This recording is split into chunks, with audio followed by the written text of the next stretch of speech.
Welcome to the Healing Centered Conversations podcast, where we create space for conversations that heal. I'm your host, Dr. Byron McClure, a nationally certified school psychologist. I, along with our special guests, will give you insight to promote collective healing by putting people first.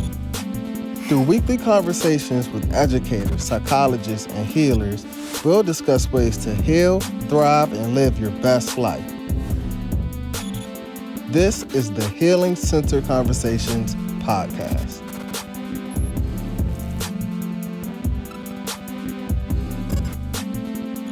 Welcome to the Healing Center Conversations podcast. I'm your host, Dr. Byron McClure, and today we have a super special guest, a good friend, good colleague, big sister, all of those things on the show today, Dr. Celeste Malone. How are you? I am good, especially now that I'm finally at winter break. Made it to the finish line. Made it to the finish line. We are here. For those of you who don't know, Dr. Celeste Malone is an associate professor of school psychology at Howard University School of Education. And we're going to jump right into it today. I wanted to start with a tweet that you shared. And for those who don't know, you're super active on social media. You're a professor. You are brilliant. You are outspoken in our field. We're going to get into some of the work that you're doing. And so for you to share this on social media was really big. And you said school psych has suffered greatly because people of color have been excluded and silenced. Our presence is a gift to you, not your favor to us. I would love for you to provide a little additional context and to break this down. Yeah, and so it was part of a larger tweet thread as I've just been reacting and processing APA's, American Psychological Association's apology to people of color for their role in systemic racism, and then the Association of Black Psychologists. They offered a response saying, no, we don't accept this apology. And I've really been reflecting on it a lot and what it means for school psychology, because I don't think we don't have these conversations as much. We're somewhat divorced from the rest of the other psychology community. And so we've been operating in our silo on one side, moving towards social justice, whereas the broader psychology community, especially driven by counseling psychologists, have been having this conversation for years. So I've been thinking a lot about what it means for school psych, especially since we adopted a social justice goal in 2017. The lack of diversity, racial ethnic diversity in school psych has been an issue since really the founding of this profession. And so being involved in NASP and being involved in APA, I hear all of these conversations. We need to diversify the profession. We need to diversify the profession. And there's this heavy emphasis on recruitment. Let's bring them in. But what we don't hear about is what type of environment are we bringing them into? And when we think about the level of toxicity and hostile racial climates that we see in our graduate programs, when we think about the profession of school psychology and psychology and education itself, that treats and talks about communities of color in a very pathological type of way and dehumanizing type of way, how professionals of color, their research has been excluded. And so there's this effort to bring people of color in without a recognition of, well, this is the current environment and that they have to modify, they have to assimilate to these white norms and values. But at the same time, people of color have persisted and thrived within school psychology and have engaged in research that elevates communities of color, that talks about a social justice perspective, that talks about what we need to do to bring equity in the profession and with regards to educational outcomes. And so we've contributed so much. And I think about the recent movement towards social justice in our field. We need to do this. We need to do this. But school psychologists of color been doing it. They came into the profession and stay in the profession because they know the impact that they can make. They know their unique viewpoints and perspectives. It matters. And we, the whole charge around diversifying school psychology, it's to make us have a workforce that more closely mirrors the school age population. right? So if you want to bring school psychs of color in, then you need to value their contributions and make space for them. Because I don't think school psychology as a profession will be able to survive in the future, or at least be the type of profession that is relevant in the future, without meaningful inclusion of school psychologists of color. And so that's where I say that we need to change the thinking around diversity, that it's a favor. We're bringing more students of color into our graduate programs, but then there's still questions about, well, are they adequately prepared? If we bring in graduate students who are from HBCUs or other minority serving institutions, do they have that academic chops, so to speak, to be successful as school psychologists? When we think about how, especially from a leadership perspective, I see that more conversations now that we need to diversify our school psych leadership, but then the pushback of, oh, well, we want to make sure we have the best people for the role, right? And so it's always been viewed that, yeah, we need to diversify, but it's diversity and excellence are seen as mutually exclusive.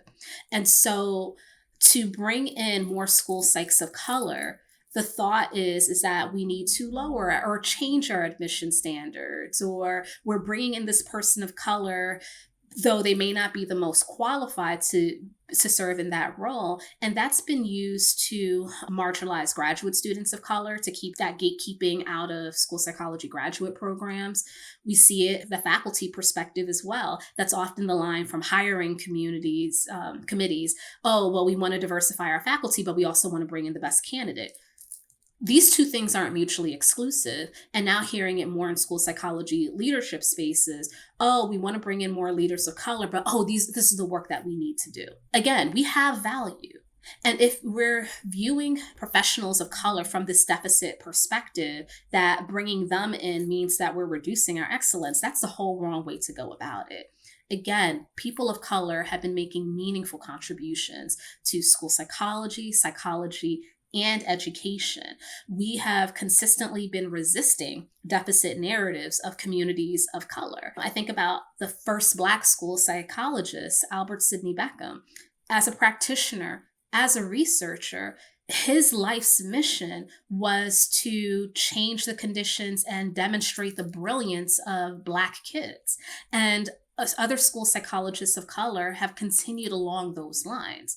So again, if we're talking about profession that needs to be prepared to work with the changing diversity in our pre-K through 12 spaces, school psychology needs professionals of color in order to do that work and to rise to the occasion. So again, we have contributed greatly, even though the profession has not always been kind to us. That's why I say our presence is a gift. And I love how you put that. And it made me think of even, I know I did a recent article on Dr. James Comer and his work, and he used this strength-based approach. He talked about how can we look at the social development of our young people, but also the brilliance that is already there. And so you're right. Like, we've looked at, our gifts, our strengths from, the strength-based model for a long time. And, I talk about it a lot in my work, but it's nothing new. So I think that's important things. Another part, it was an entire thread that you have. And in that thread, you brought up the theme of intersectionality, which is also important. And,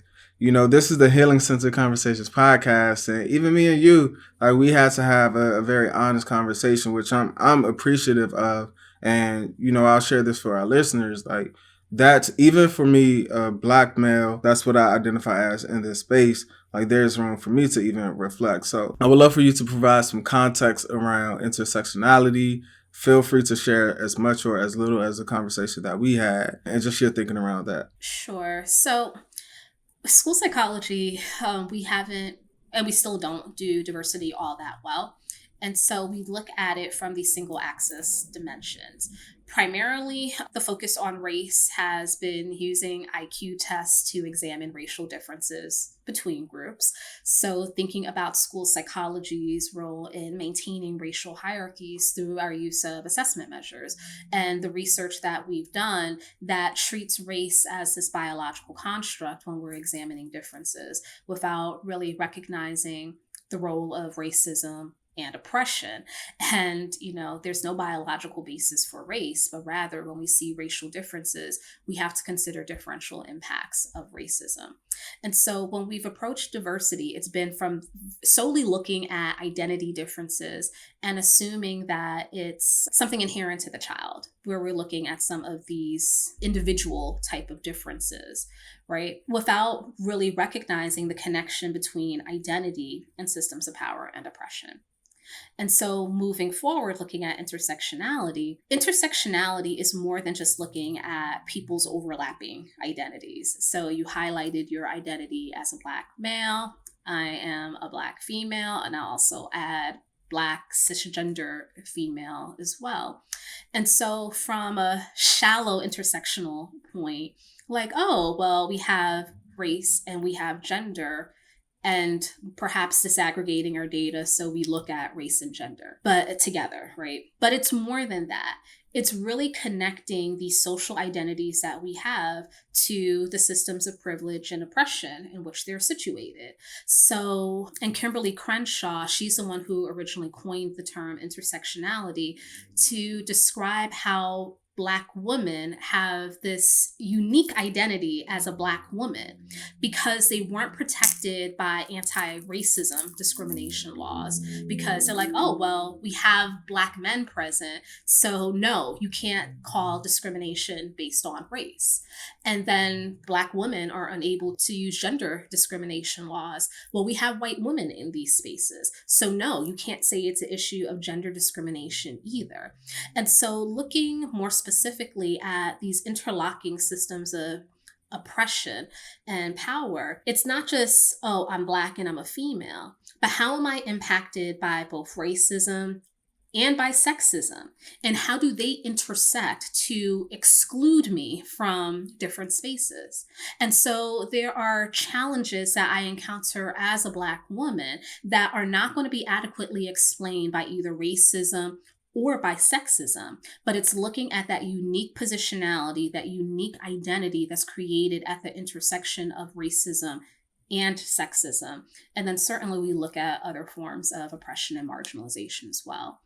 And so thinking about, reflecting on the conversation that we've been having, and the one that I think school psychology needs to have, is that we need to look at diversity in a more complex and nuanced type of way.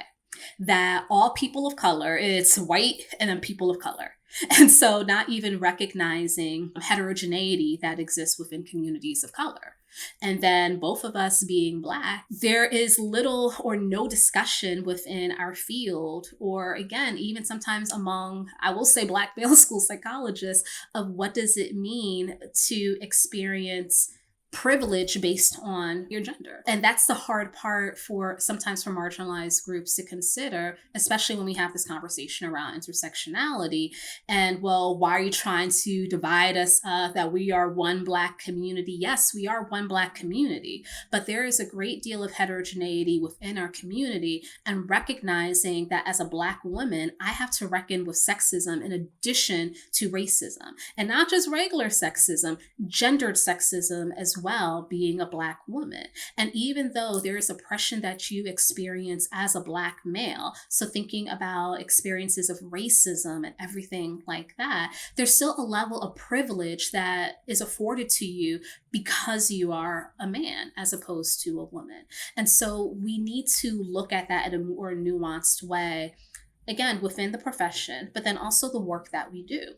And so I know that one of your main focus areas is looking at Black boys, and that is a big push overall within the Black community, that let's take care of our boys, let's take care of our boys, let's take care of our boys. Because when we just look at discipline data, for example, we know that Black students, male students, and disabled students are suspended at significantly higher rates.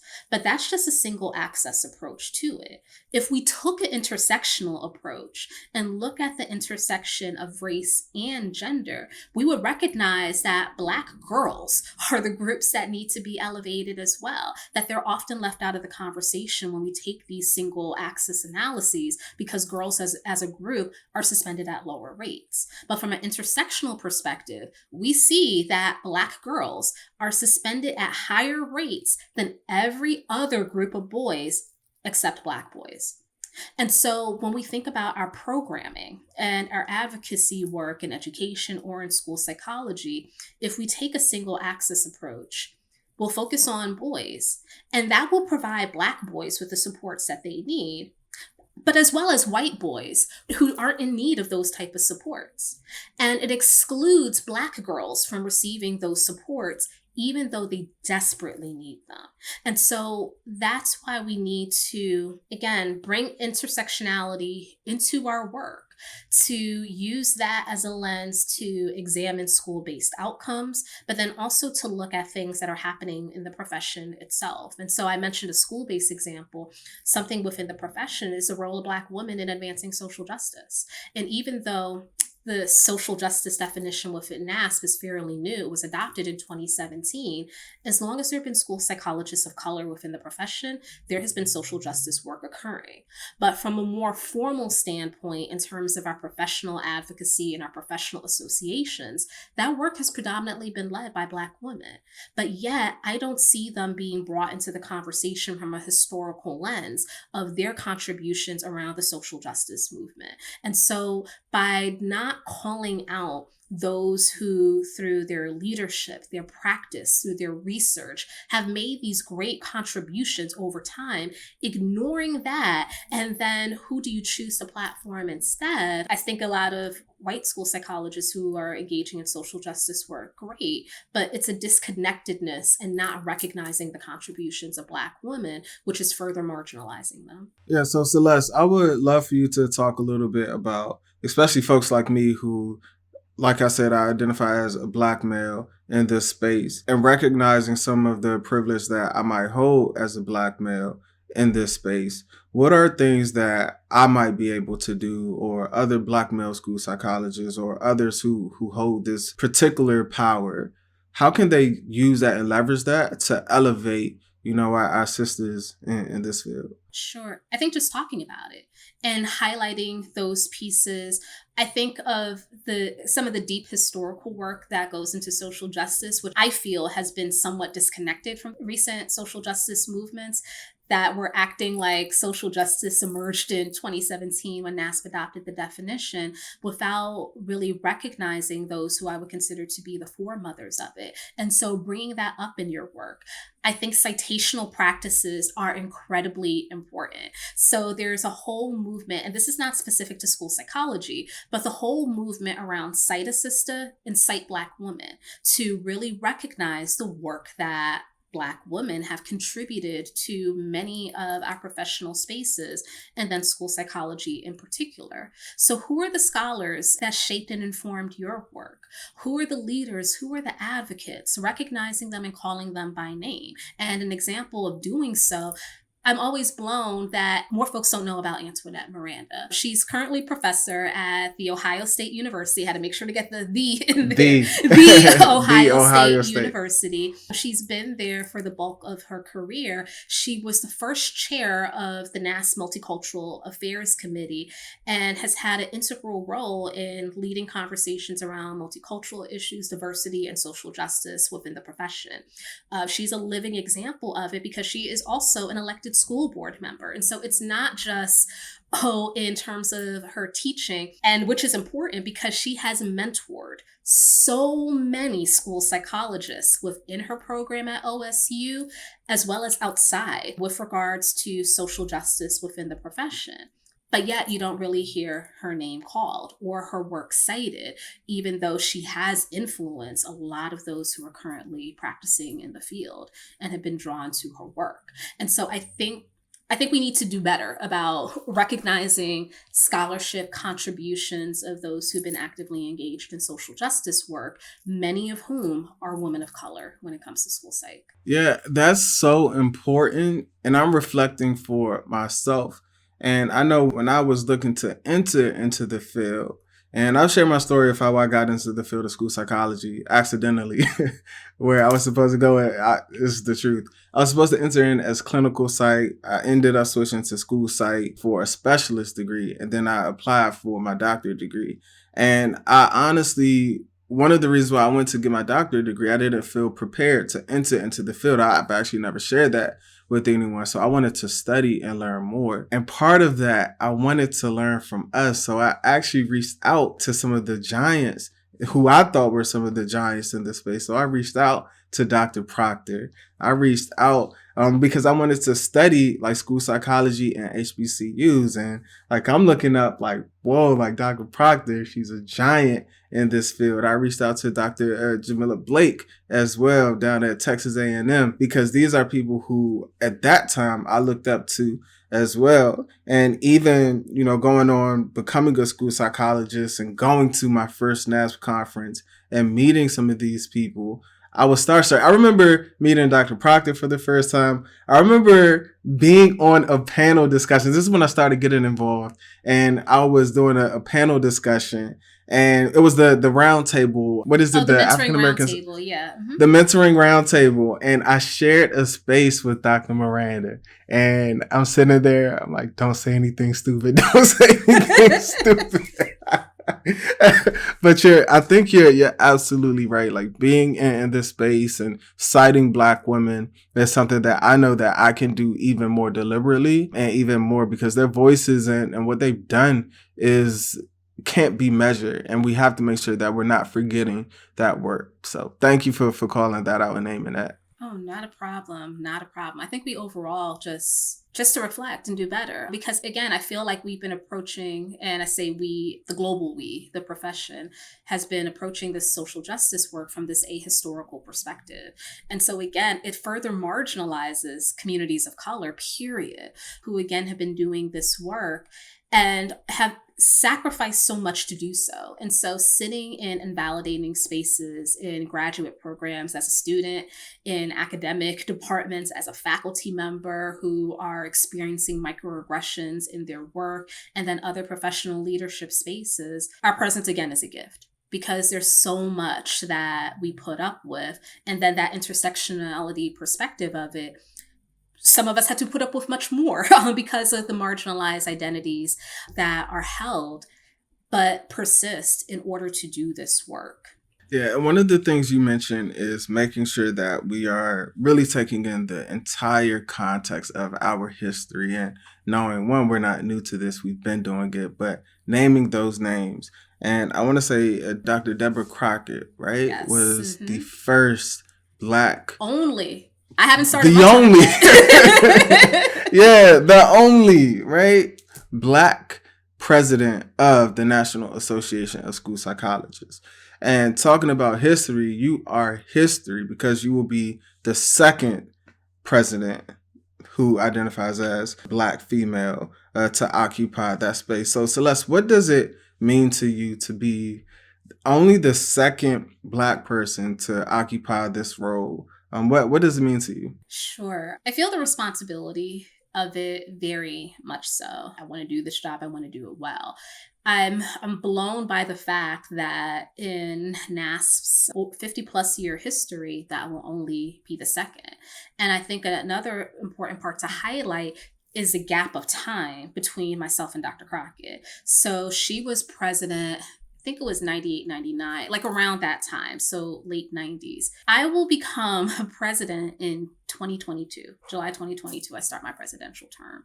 And so the fact that there are only two of us and then a space of over 20 years separating it, that's an indictment on the field. Honestly, it's not about us, our capacity to be involved in leadership work or to do this professional role. It's an indictment on the profession that there has not been another person of color elected to the highest leadership. And why do you think that's the case?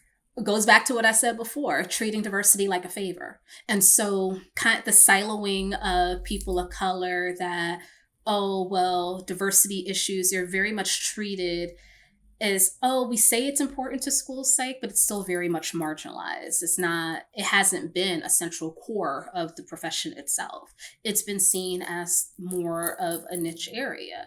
And so as a result, when we think about spaces or leadership spaces and opportunities, School psych is very, very white. We broke, I think the first NASP membership survey that had it where it was below 90% white was like in 2015 or so. I remember when I was doing my dissertation work and I included the statistics, it was 93% white. Now it's about like 88% white. So very much a white field. And so when you think about how people were getting involved in leadership up until fairly recently, it was a complete mystery that you got in your leadership spaces because I know somebody who is able to do that or to fill that type of role. And so when you have a profession that is predominantly white, who do you think is going to get tapped on to serve in these leadership roles? Other white school psychologists. And then even the assumption made about school psychologists of color, oh, well, you're interested in diversity or social justice work. Here, go to Multicultural Affairs Committee, the Social Justice Committee is relatively new, but school psychologists of color who were interested in leadership, they were essentially funneled to the MAC. So not just a Multicultural Affairs Committee. So not just within NASP, but we also see this within state leadership, where school psychs of color involved in their state associations are primarily in diversity committees and are siloed there without recognizing that it's a lens that you could bring to all of your work. And so there's nothing wrong with serving on a multicultural or diversity committee, but that's not the only role that school psychologists can play. I think one of, my claims to fame, people don't realize it, but until I served on the NASP Board of Directors as a strategic liaison for the social justice goal, that was my first social justice or diversity related position. All of my other work had been around education and training issues, especially in my work within APA. It's been around graduate education, psychology education, and training. From NASP, I was involved in leadership development, but the social justice and diversity work was a lens that I brought to it.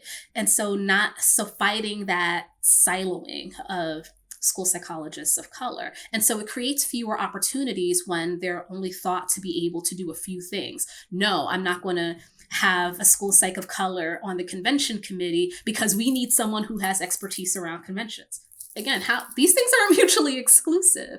And so the very narrow perceptions of school psychologists of color, it led to opportunity hoarding, led to siloing and assumptions being made about the type of work that they could do. And so not given the full opportunity to shine. Why? Or I guess because you're like, well, why did it take so long? I think that's a huge part of it. Just very, very limited leadership opportunities, very much an insider's club, and a lack of transparency about how to get involved in leadership. I will also add that it's not just at the national level. We need to do much better at the state level because that's where a lot of NASP leaders come up. It's through involvement in their state associations. So when we look at the governing body of NASP, that's the Leadership Assembly. The Leadership Assembly is about 2/3 elected state delegates.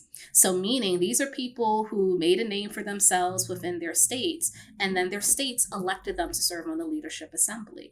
It's a much, much smaller handful of individuals on the Leadership Assembly that are committee chairs, and those are the NASP appointments. Interestingly enough, that's where we see more diversity emerging in our committee chair leadership and looking at committee members, but we don't see the same level of diversity when it comes to state leadership. And so the lack of a pipeline is a problem. I mean, I'm committed to making sure that it's not another 20 years before another Black school psychologist or any racial ethnic minoritized school psych becomes NASP president. We need to do better. And so I feel that responsibility heavily, making sure of how we build in the structural change to support and maintain our goals of diversity and social justice, because it has largely been on the backs of individuals with a great deal of resistance to thinking about, well, how do we change the structures long term? And so I think the time that I have served on the board, I see the changes that I've been able to make in terms of bringing an equity lens in our decision making and how do we formalize this process. Chairing our Equity, Diversity, and Inclusion Implementation Task Force Again, looking at these structural changes. So my goal is to think about legacy. How do we need to change, radically change the profession to make sure that we are able to meet the goals that we set out to do? Yeah, and I love that you're going to bring in a focus on the structure, on the process of it, so that after your presidency is over, hopefully some of these things that you've been working on for years will just be naturally embedded within the association and across the field. And so I'm interested, every president within the association gets a presidential platform.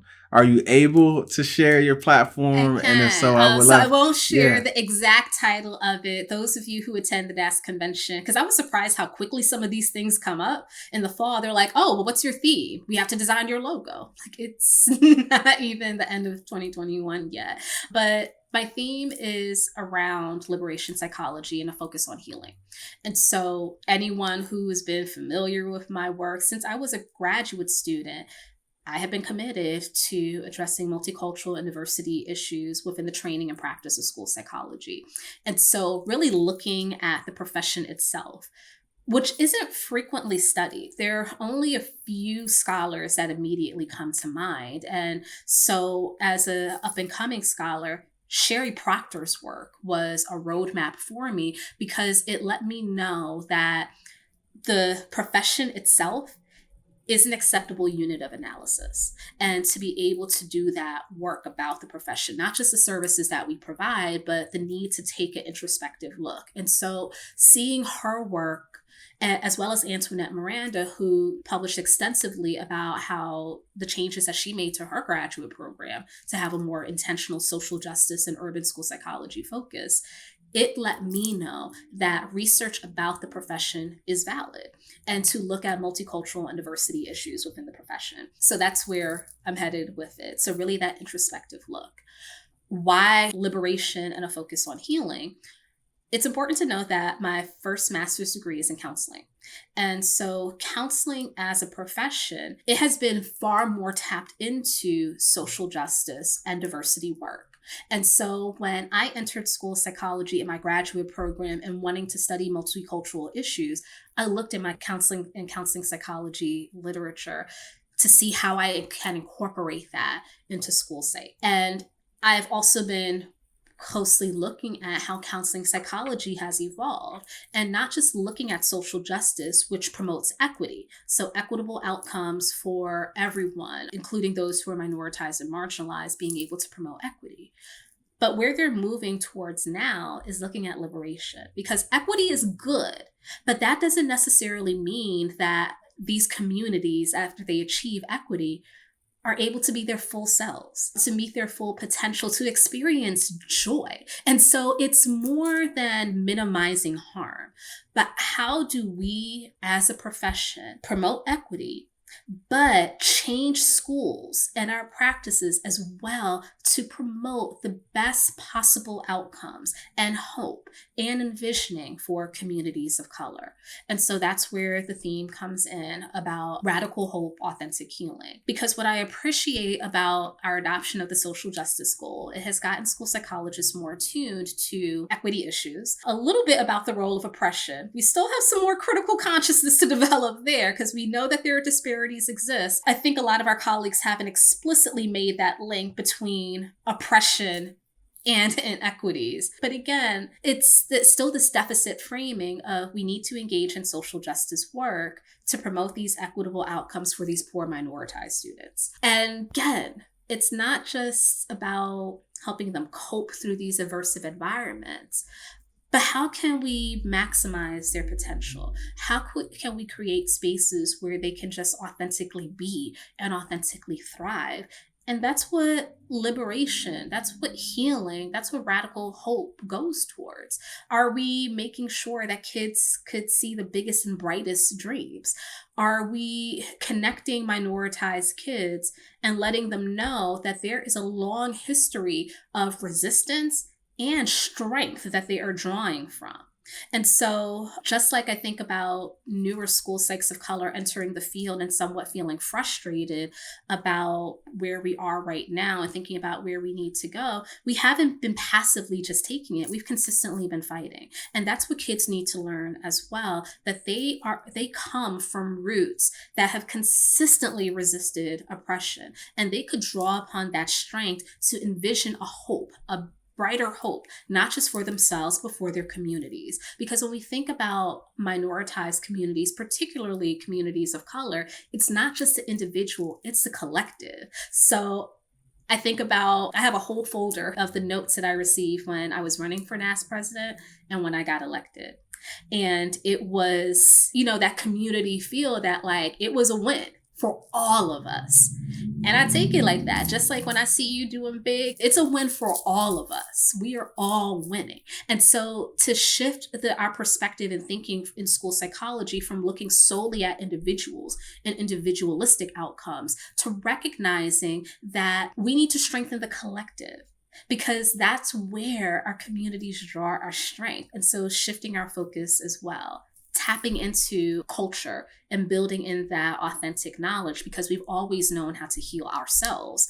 But it is mainstream psychology and education that has silenced and diminished those ways of healing. And we need to bring that back. And that means that we're intentionally listening to students and families because they know what to do, but we need to provide them the support and space to be active participants in their own healing. I'm very excited about your presidential platform. Of course, the focus on healing, but even more so the radical healing and the intersection, right, with liberation psychology, and that we need to aspire towards hope. We've been resisting for so long and fighting oppression for so long that, man, it's our time. Like, we just deserve it. Like, we need to be into a space to where we can heal from all of the atrocities that we've encountered and start thriving. So I'm excited, and I can't wait to see the shift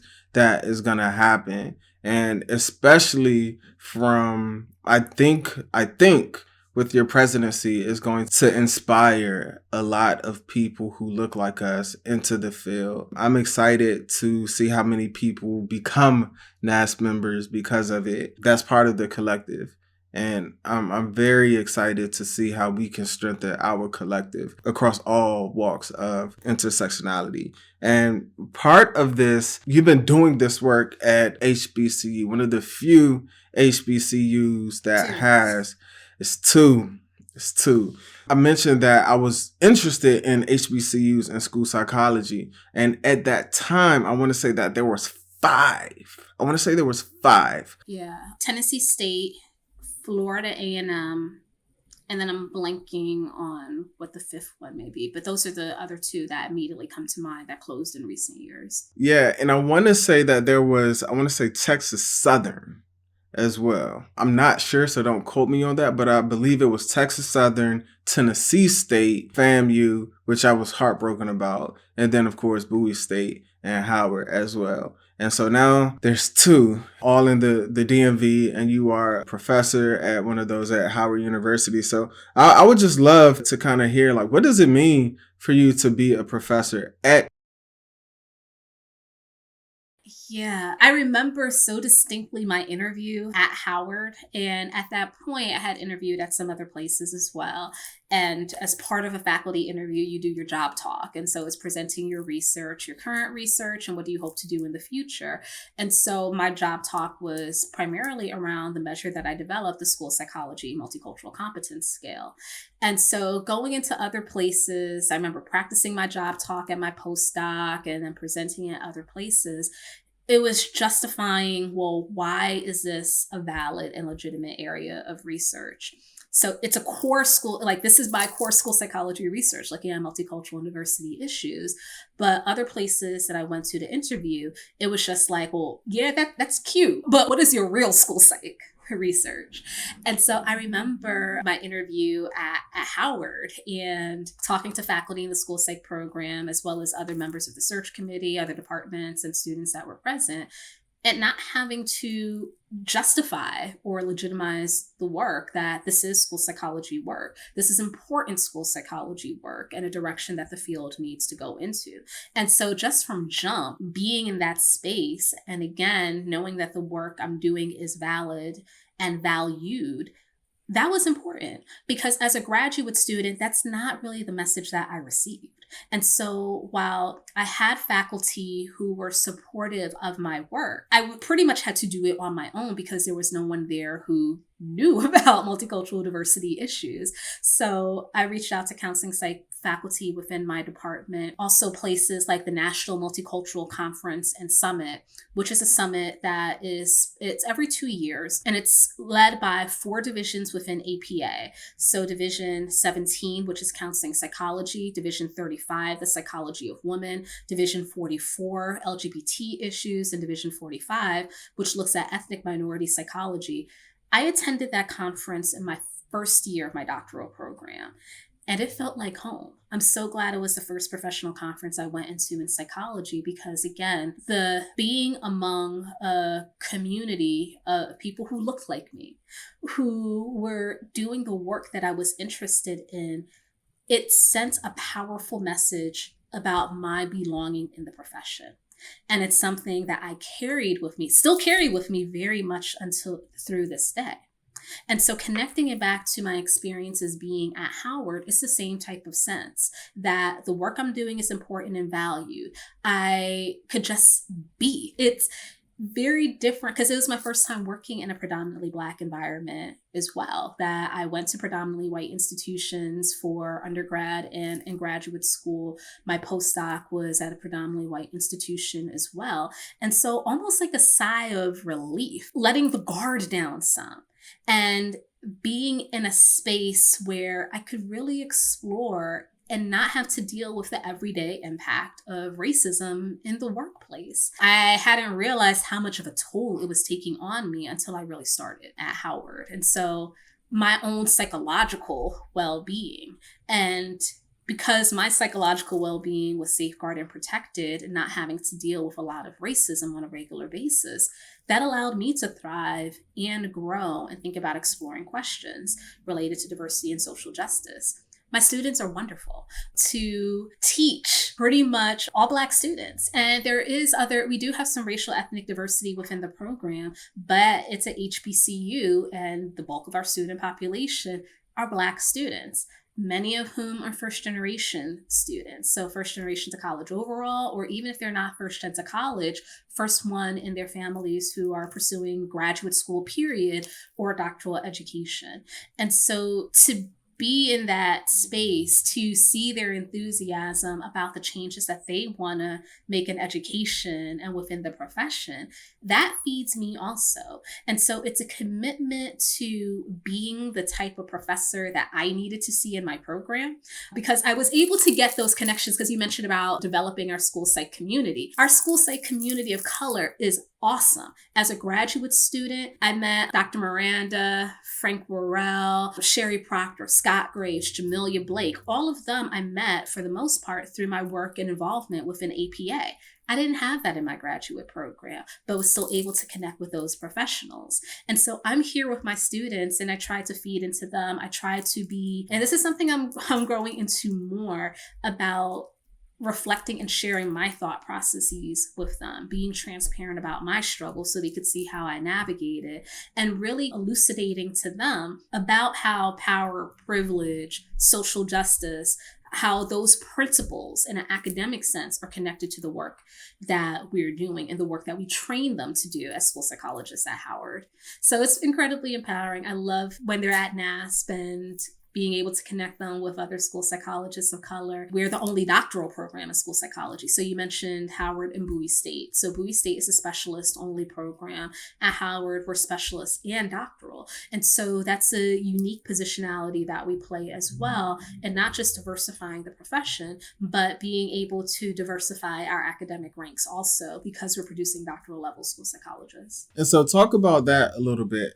One, I'm interested to know, how can HBCUs train and prepare school psychs of color? But then once they get that education from an HBCU, what does that mean as Black school psychologists, if they're Black, right? Mhm. But going through a program at a HBCU and then going into that field, what does that mean? Yeah. So I'll take it even a step further back because there's only 2 HBCU grad programs. And so I think about the role of HBCUs in preparing undergraduates to enter into school psychology programs. And so I would love to see HBCUs talk about school psychology more. I know that there are very legitimate reasons why psychology departments at HBCUs may funnel their graduates to counseling psychology programs instead, given the history and legacy of counseling psychology in social justice and promoting social change. Whereas school psychology, we're still very much viewed as a gatekeeper to special education, thinking about our heavy use of intelligence and psychological assessment and which are grounded in scientific racism and the outcomes of which are used to create this bifurcated school system that denies opportunity to kids of color. And so that's one of the reasons, and Scott Graves did this work around looking at HBCU psychology department chairs and their thoughts and beliefs around school psychology. So we have some public image work that we need to do, and I know that we still have a long way to go as a profession, but the gains that we've made and the type of opportunities and impact that if we get more school psychologists of color in there, the work that they could potentially be able to do. And the role of HBCUs is really forming that solid identity, because once they leave their HBCUs to go into, unless they come to Howard or Bowie State, to go to a predominantly white institution for their school psychology program, making sure and building up that sense of self, exposure to Black psychology and ethnopolitical psychology, so they have that knowledge to bring with them to school psychology programs and bring that lens into their work in their school psychology training, and then connecting with other professionals in the field so we can remind them, no, hold on to it, that you need to keep that root, to keep that focus, to keep that lens. And so I think that's one part of it. For HBCU grad programs, so Howard and Bowie State, we're also talking about the preparation of the realities of the field itself. And so I think about when students are starting practicum, and it is often their first transition working with a white supervisor, especially if they went to HBCUs for undergrad, then they come to Howard, and then I do their field placement, and it's a markedly different environment and type of setting. And so preparing them and discussing the type of microaggressions that they may experience. We talk about educational inequities in schools, but then developing their critical consciousness so that they don't buy into any deficit messaging, that it's not an individual student problem, but this is a reflection of institutionalized and systemic racism and ableism. That's another conversation we need to have in our field. But helping them to develop the critical consciousness so they could understand the things that they see in schools, that they've learned about it. They know how structural oppression works. And so thinking about how that changes their practice and how they navigate different situations. Yeah. Celeste, this has been such a pleasure being able to have this conversation and just getting to hear the wisdom that you have. As we bring this conversation to a close, I would love to hear if you have any closing thoughts that you want to share with our listeners. Sure. Part of social justice is developing cultural humility and cultural competence. We talk more about cultural competence within our field, and that's developing the knowledge and skills to work with culturally different groups, so groups other than yourselves, and the importance of self-awareness. And that's important, but competence suggests that there's some type of endpoint, and then it also contributes to kind of like that observer or voyeuristic approach to learning about communities. And so that's where the cultural humility piece comes in, about how do we reflect on our own identities, and not just our social identities, but how those are coupled with power and privilege. How it's important for us, to become more competent and knowledgeable about different groups by engaging with members of those groups, as well as media, whether it's books, podcasts, social media, whatever have you, that we need to engage with those communities to learn more. And so again, it goes back to what I said, what we started with around diversity and minoritized school psychs in the profession. We're a gift. That means you need to listen as well. And so we bring in our lived experiences, we bring in our scholarly lens, and, have been committed again, since we entered in the profession to the betterment and improvement of conditions for communities of color. And so if school psychology is serious about this social justice work, recognize that you need to center those minoritized communities. And that means that you need to listen to your minoritized colleagues. That social justice isn't just about practice, but we need to take that inward look and see how in our profession, we are perpetuating social injustices as well internally. There it is. You heard it from Madam President. Excited to see you July 2022 is when you take the reins. Yes. Mm-hmm. Very cool. Very cool. Where can people find you at on social media? Sure. So I'm on Twitter, CMonique1023, CMONIQUE, and then the number 1023. And I rarely website coming soon. Website coming soon. Website coming soon. Celeste, it's really been a pleasure. You dropped so much knowledge and wisdom. I appreciate this healing-centered conversation. To our listeners, thank you for tuning in. Be sure to follow us across all social media platforms. Leave a positive review and tell a friend to tell a friend about the podcast. Until next time, take care, everyone.